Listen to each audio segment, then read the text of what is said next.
तो हेलो दोस्तों, welcome back. मेरा नाम है राज और आप देख रहे हैं टेकी पॉइंट। आज के इस वीडियो में हम बात करने वाले हैं इंडो फार्म इक्विपमेंट का जो आईपीओ चल रहा है उसका हम कंप्लीट रिव्यू करेंगे इसमें। साथ ही साथ आपको सब कुछ एनालाइज करके बताएंगे, सब कुछ डिटेल में बताएंगे कि क्या आपको इस आईपीओ में लगाना चाहिए, अप्लाई करना चाहिए या नहीं। सारी इन्फॉर्मेशन आपको डिटेल में मिलेगी, शुरू से लेकर लास्ट तक सब कुछ बारे में बात करेंगे। कंपनी क्या करती है, फाइनेंशियल कैसे हैं, अप्लाई करना चाहिए या अवॉइड करना, सब कुछ डिटेल में कंफर्म करेंगे इस वीडियो के थ्रू। तो इस वीडियो के साथ लास्ट तक बने रहिएगा। लेकिन आपको इस तरह की इन्फॉर्मेशन लगातार मिलती रहे हमारे चैनल पे, इसलिए आप इस चैनल को अभी सब्सक्राइब कर लेना और इस वीडियो को बिना लाइक किए हुए मत जाना अगर आपको इन्फॉर्मेशन पसंद आई तो चलिए करते हैं वीडियो को स्टार्ट। तो आपने इंडो फार्म का नाम तो सुना ही होगा। ये कंपनी मेनली ट्रैक्टर वगैरह बनाती है, साथ ही साथ क्रेन जैसे मशीनें भी बनाती है। और ना कि सिर्फ ट्रैक्टर और क्रेन जैसी मशीन बनाती है, बल्कि कृषि के जो अन्य उपकरण है ना उनको भी बनाती है। तो इस तरह से ये काम करती है। आपने हालांकि जो ट्रैक्टर की फ़ोटो दिख रही है, इस तरह का ट्रैक्टर आपने ऑलरेडी कहीं ना कहीं ज़रूर देखा होगा अगर आप थोड़े भी गाँव वगैरह से कहीं से भी जुड़ाव रखते हैं तो इस कंपनी ने मेनली 1994 में ये स्थापित की गई थी। उसके साथ ही ये ट्रैक्टर, क्रेन और अन्य कृषि उपकरण बनाना शुरू किया। फिलहाल में ये मेनली हिमाचल प्रदेश से ऑपरेट कर रही है। और 1994 बनने के बाद इसने मुख्य रूप से जो काम करना स्टार्ट किया वो लगभग 2000 से स्टार्ट किया था, 2000 साल से। और उसके बाद इसने इंजन प्रौद्योगिकी पर काम किया। और साथ ही साथ में 2017 में इन्होंने क्या किया, अपनी खुद की एक NVFC लॉन्च की। यानी अगर आप ट्रैक्टर लेने जाते हैं, अगर आपको फाइनेंस की दिक्कत है, पैसे वगैरह आपके पास अवेलेबल नहीं है, तो आप इनकी कंपनी से ही फाइनेंस कराइए और ट्रैक्टर ले आइए। तो ये एक अपने आप में बहुत अच्छा पॉइंट है कि आपको पैसे के लिए भी या फाइनेंस कराने के लिए कहीं और जाने की ज़रूरत नहीं है। और आगे जानकारी में आपको बता दें कि फ़िलहाल ये 140 प्लस डीलरों के साथ जुड़कर अच्छी तरीके से काम कर रही है। और इस कंपनी ने एक ऐसे इंजन पे मेनली काम किया है जो कम फ्यूल की खपत करता है और ज़्यादा आपको आउटपुट देता है, यानी कि ज़्यादा काम करके देता है। और इस कंपनी का साइज अभी फ़िलहाल इतना बड़ा हुआ है कि ये साल में लगभग 12,000 से 18,000 तक ट्रैक्टर बना सकते हैं एक साल में। और उसके साथ लगभग 1300 क्रेन के लगभग निर्माण कर देते हैं एक साल में। तो इस तरह से कंपनी का जो सेटअप है उस हिसाब से काफ़ी अच्छा इनका प्रोडक्शन चल रहा है। अब ना कि सिर्फ मैंने बताया था कि ये ट्रैक्टर बनाते हैं, बल्कि साथ ही साथ खेती से जुड़े जो दूसरे उपकरण होते हैं उनको भी ये बनाते हैं। ठीक है। और ये दो ब्रांड से के नाम से ये ऑपरेट करता है। एक तो हो गया इंडो फार्म, ये कंपनी इंडो पावर के नाम से भी ऑपरेट करती है। अब इसके जो अब इस कंपनी के जो भी उपकरण है वो सिर्फ भारत में ट्रेड नहीं करते, बल्कि साथ ही साथ Nepal, Myanmar, Sudan, Syria, Bangladesh, जो भी अपने पड़ोसी देश हैं वहाँ पर भी ये अपने ट्रैक्टरों को भेजते हैं या अपने जो भी उपकरण बनाते हैं उनको एक्सपोर्ट करते हैं। तो एक तरह से इन्हें वहाँ से भी बिजनेस मिल जाता है। इस तरह से ओवरऑल ये पूरी कंपनी काम करती है। तो आइए अब इसके कुछ और भी इस आईपीओ के बारे में डिटेल ले लेते हैं। तो कंपनी के बारे में डिटेल में जानने के बाद अब हम बात करते हैं कि इसकी आईपीओ की डेट्स वगैरह क्या है। तो ऑलरेडी ये 31 दिसंबर 2025 से 2024 से स्टार्ट हो चुका है। सॉरी, यहाँ पे ये गलत एंट्री हो गई है। और इसकी जो लास्ट क्लोज डेट है वो 2 जनवरी है, यानी कल तक आप इसको लास्ट अप्लाई कर सकते हैं। मैंने आज ऑलरेडी इसमें अप्लाई कर दिया है। आपको अप्लाई करना है, नहीं करना है या अवॉइड करना है, वो कॉल हम लास्ट में देखेंगे। लास्ट पार्ट में मैं आपको बताऊंगा कि आपको इसमें अप्लाई करना है या नहीं करना है। अब बेसिक ऑफ अलॉटमेंट देखा जाए तो 3 जनवरी को ये आईपीओ अगर आपको मिलता है तो आपको अलॉट कर दिया जाएगा। अगर नहीं मिला तो 6 जनवरी 2025 तक आपका रिफंड आपके अकाउंट में वापस आ जाएगा। उसके अलावा 6 जनवरी को ही ये आपके जो भी डीमेट अकाउंट है उसमें आपके शेयर को अलॉटमेंट मिल जाता है, तो डाल देंगे। साथ ही साथ इस आईपीओ की लिस्टिंग जो है वो 7 जनवरी को है, यानी 7 जनवरी को ये लिस्ट हो जाएगा। इस आईपीओ की जो प्राइस बैंड रखी गई है वो 204 रुपये से 215 रुपये तक रखी गई है।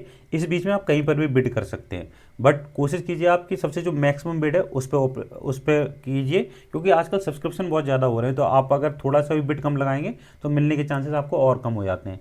और इसका जो लॉट साइज़ है वो एक लॉट में 69 शेयर रखे गए हैं, यानी कि अगर आपको एक लॉट लगाना है तो 69 × 215 यानी 14,835 रुपये टोटल आपको चाहिए होगा। अगर इशू साइज देखा जाए तो 260 करोड़ का ये आईपीओ है। तो देखा जाए तो ये आईपीओ बहुत छोटा हो जाता है, यानी आपको मिलने के चांसेस, ये आईपीओ आपको अलॉट हो जाए ये चांसेस बहुत कम हो जाते हैं। क्योंकि जब लगभग 1000 करोड़ का आईपीओ होता है तो आपको आईपीओ को मिलने के चांसेस बहुत बढ़ जाते हैं। लेकिन ये आईपीओ बहुत छोटा है, और इतना छोटा आईपीओ तो आपको एसएमई में भी देखने को मिल जाता है। अगर आप एसएमई कैटेगरी में जाएंगे तो आपको इतना बड़ा आईपीओ देखने को मिल जाएगा, और ये तो मैन बोर्ड का आईपीओ है, तो इसका थोड़ा इशू साइज थोड़ा है, छोटा है। अब इस 260 करोड़ में से 184 करोड़ का तो फ्रेश इशू है ये आईपीओ, यानी कि इतना पैसा तो डायरेक्ट कंपनी के जो भी ग्रोथ है, जो भी कर्जा चुकाना है उस पैसे उसमें जाएगा। लेकिन बचा हुआ जो 75 करोड़ है वो ऑफर फॉर सेल है, यानी इस कंपनी के ऑलरेडी जो प्रमोटर्स हैं उनके पास ये पैसा जाएगा, या तो वो अपना पैसा निकाल लेंगे या फिर जो भी आउट करेंगे वैसे उनके लिए चला जाएगा। तो ऑफर फॉर सेल 75 करोड़ का है। ये हो गई कुछ इसकी इन्फॉर्मेशन, जो डिटेल्स जो आपको जाननी ज़रूरी थी। अब अगर इसकी कुछ वैल्यूएशन की बात की जाए इस कंपनी के बारे में फाइनेंशियल 2024 के हिसाब से, तो इसकी जो ROE है वो 5.13% चल रही है, एंड जो ROCE है वो 8.96% के आसपास है। एंड डेब्ट टू इक्विटी रेशियो जो है, मानी इस कंपनी पे जो डेब्ट है, कर्जा है, वो बहुत कम है, 0.97%, जो कि 1% से भी डाउन है, तो यानी बहुत अच्छा माना जा सकता है। उसके बाद देखें RONW यानी रिटर्न ऑन नेटवर्थ पे बात करें तो 4.92% है, और पैट मार्जिन यानी कि प्रॉफिट आफ्टर टैक्स मार्जिन जो है वो 4.16 पे है। अब उसके बाद लास्ट में जब बात करें प्राइस टू बुक वैल्यू अगर देखा जाए तो 2.55% है केवल, जो कि सारे अगर इसके जो KPIs हैं, वैल्यूज़ हैं जो भी, उनको अगर हम देखें तो इसका फाइनेंशियल लगभग बहुत अच्छा है, मतलब ठीक ठाक है, मतलब कहीं पे भी आपको दिक्कत नहीं है। अगर ये आपको अलॉट होता है तो ये सब कुछ ठीक है, आपको प्रॉफिट बुकिंग भी अच्छी हो जाएगी। अगर आप इसको लॉन्ग टर्म के लिए होल्ड करना चाहते हैं तो उस हिसाब से ये जो KPI इंडिकेटर है जितने भी, ये आपको बहुत सही इंडिकेशन दे रहे हैं कि आपको इसमें लॉन्ग टर्म के लिए बहुत अच्छी रन दे सकता है ये IPO।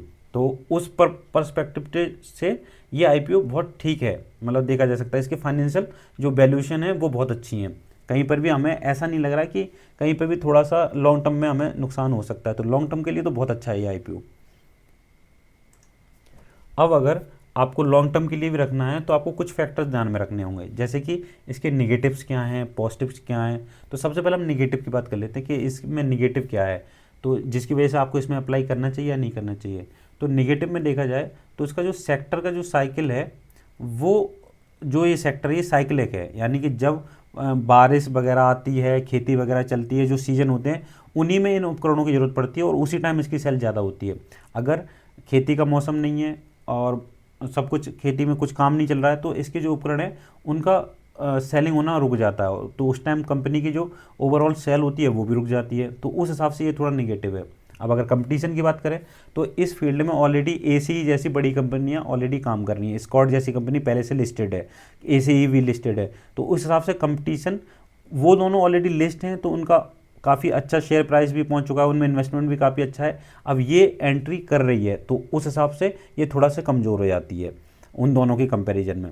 लास्ट देखें एक्सपोर्ट पे अगर बात करें तो इनका पूरा जो बिजनेस है वो विदेशों पे भी निर्भर करता है, और हमारे जो इंडियन गवर्नमेंट है उस पर भी निर्भर करता है। अब अगर इंडियन गवर्नमेंट कहीं पे भी थोड़ी कोई पॉलिसी चेंज करती है या किसी भी तरह का कोई नया रूल लेके आती है तो इसकी सेल पे बहुत प्रभाव पड़ने वाला है, तो एक निगेटिव हो गया।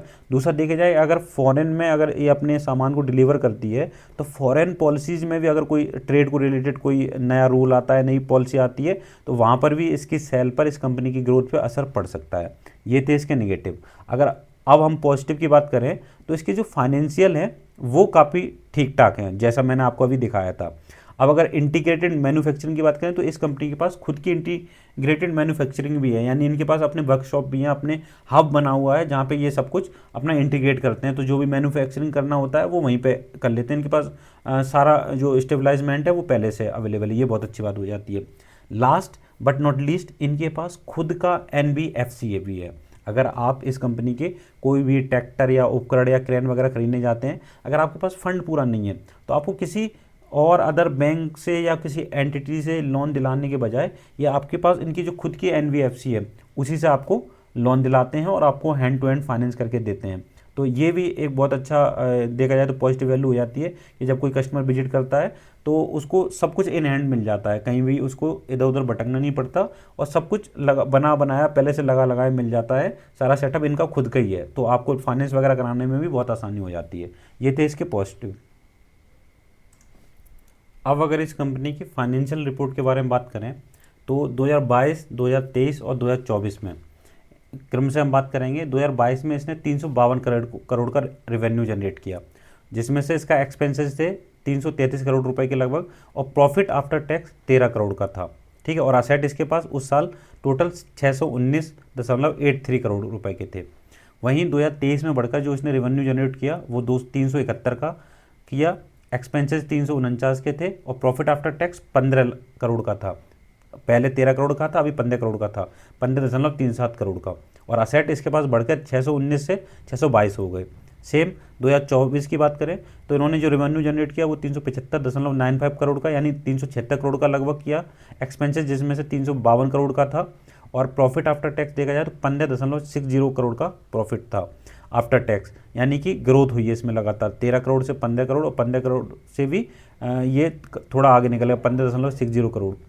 अगर असेट की बात करें तो इसके पास असेट भी बढ़े हैं 2022, 2023 और 2024 में भी 647.95 करोड़ का इसने असेट जनरेट कर लिए। अब अगर इस क्वार्टर की बात करें जून 2024 की तो इनका रेवेन्यू देखो ड्रॉप हुआ है 75.54% का, एक्सपेंसेस जिनमें से 71 करोड़ और प्रॉफिट आफ्टर टैक्स 2.45 यानी लगभग 2.5 करोड़ का इन्हें प्रॉफिट हुआ है। और उसकी वजह मेन ये है कि अभी मानसून सीजन आया नहीं है, कृषि वगैरह के अभी उपकरण बिकने स्टार्ट नहीं हुए, लेकिन ये आगे आएगा और इसका प्रॉफिट फिर से इसका बढ़ेगा। तो लगभग हर साल जो इतना प्रॉफिट करता है उतना करने के बाद ये कुछ एक्स्ट्रा इनकम भी जरूर करेगा। असेट अगर देखा जाए तो असेट अभी इस क्वार्टर में फिलहाल उतने ही हैं 644 करोड़ का, मतलब अभी पूरी रिपोर्ट आई नहीं है लेकिन आएगी तो ऑब्वियसली ये असेट भी बढ़ा रहे हैं और इनका प्रॉफिट भी हर साल लगभग बढ़ जा रहा है। जैसा कि हम पिछले जो भी हमने 3 साल का डिस्कस किया उसमें हमें प्रॉफिट इनका बढ़ता हुआ दिखाई दे रहा है। अब अगर लास्ट में बात करें फाइनल अपने डिसीजन पे आते हैं। मैंने आपको सारी डिटेल बता दी, कंपनी क्या करती है, फाइनेंशियल रिपोर्ट क्या है और क्या कहते हैं कैसी इसकी मार्जिन वगैरह कैसे हैं, केपीआई वैल्यू क्या है, सब कुछ मैंने बता दिया। अब लास्ट में डिस्कस करते हैं कि इसकी जीएमपी क्या चल रही है। तो आज की डेट यानी 1 जनवरी 2025 के हिसाब से इसकी जीएमपी लगभग 95 रुपीज़ चल रही है। ठीक है, तो जैसे अगर देखा जाए कि आपको लिस्टिंग प्राइस क्या मिल सकता है तो 215 रुपये इसका हाईएस्ट वैल्यू है प्लस 95 रुपीज़ इसका जीएमपी चल रही है, तो मिला के लगभग लिस्टिंग 310 रुपये के आसपास इसकी होनी चाहिए। आप ऐसे मान सकते हैं 300 से 330 के बीच में कहीं भी लिस्टिंग इसकी हो जाएगी। तो अब अगर लिस्टिंग गेन की बात करें तो 95 × 65 यानी एक शेयर पे आपको लगभग 95 रुपीज़ का प्रॉफिट मिलेगा। तो लगभग आपको 6,500 रुपये के लगभग ये लिस्टिंग गेन दे सकता है, तो जो कि लगभग आपके 44% के लगभग प्रॉफिट होगा आपका। ठीक है, अब इन सब के लिए मैंने फंड कितना रिक्वायर्ड वो आपको बता चुका हूँ कि लॉट साइज इसका जो भी है वो 310 रुपये लगभग रहेगा, हो जाएगा। तो अपर प्राइस इसका 215 रहेगा एंड फंड इसके लिए आपको जो जरूरत पड़ेगी वो 14,835 रुपये की जरूरत पड़ेगी। अब सब कुछ मैंने सारे पत्ते आपके सामने खोल रख दिए हैं। आखिरी जो कॉल होगी कि इस आईपीओ को आपको अप्लाई करना है अवॉइड करना है, ये फाइनल डिसीजन आपका होगा, ये मेरा डिसीजन नहीं हो सकता क्योंकि मैंने सारी डिटेल आपको बता दी है। अब अगर आपको आपके फाइनेंशियल अलाउ करते हैं कि आपको इस आईपीओ में लगाना चाहिए तो आप इसको अप्लाई कर सकते हैं। अगर आपको लग रहा है कि नहीं मुझे इसको अवॉइड करना चाहिए तो आप इसको अवॉइड कर सकते हैं। ये फाइनल कॉल आपकी रहेगी। सारी इन्फॉर्मेशन देनी थी वो मैंने आपको दे दी। अब आपको जो भी सही डिसीजन लगे वो आप अपना डिसीजन ले सकते हैं। तो आई होप आपको इस आईपीओ के बारे में सारी डिटेल इन्फॉर्मेशन मिल गई होगी। उसके बाद भी अगर कोई डाउट रह गया हो, कहीं मुझसे कोई गलती हो गई है तो आप नीचे कमेंट सेक्शन खुला हुआ है, उसमें ज़रूर अपनी राय लिखिए। वीडियो पसंद आया हो तो इसको लाइक करिएगा और इस चैनल को सब्सक्राइब करिएगा। आपको मिलेंगे फिर किसी आईपीओ की डिटेल एनालिसिस लेके, कंप्लीट इन्फॉर्मेशन लेके। तब तक के लिए गुड बाय, टेक केयर।